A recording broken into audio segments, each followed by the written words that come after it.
আপোনাৰ চাকৰিটো আৰু কেইবছৰ আছে মোক কওকচোন কিয় সুধিলি না না না মই এনেই সুধিছোঁ আপুনি কওকচোন ন তই কৈ লৈচোন কিয় সুধিলি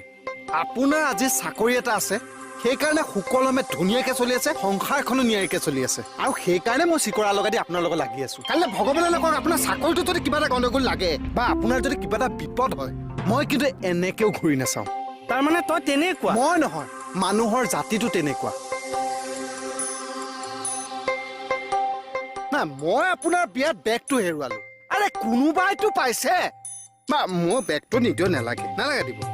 কিন্তু বেগটোৰ ভিতৰত থকা ভাউচাৰখিনি মোক কিয় নিদিলে এই সামান্য ভাউচাৰখিনিৰ কাৰণে আপোনাৰ মোৰ এটা ভাল ৰিলেশ্যন বেয়া হৈ গ'ল নে আচ্ছা আপোনাৰ বিয়াত কিমান টকা খৰচ হ'ল খুব বেছি 40,000 টকা আৰে মই 20,000 টকা মাৰিম নেকি বাৰু ঠিক আছে মই 5,000 টকা মাৰিলো মাৰিছ মানে উদাহৰণ দিছো এই 5,000 টকা মাৰি মই গুৱাহাটীত কেইদিনলৈকে চলি থাকিম আপুনি সেইটো কওক মানুহৰ মেণ্টেলিটিটো এনেকুৱা কিয় হৈ গৈছে মই ধৰিব পৰা নাই হিচাপটো লৈ ল'ব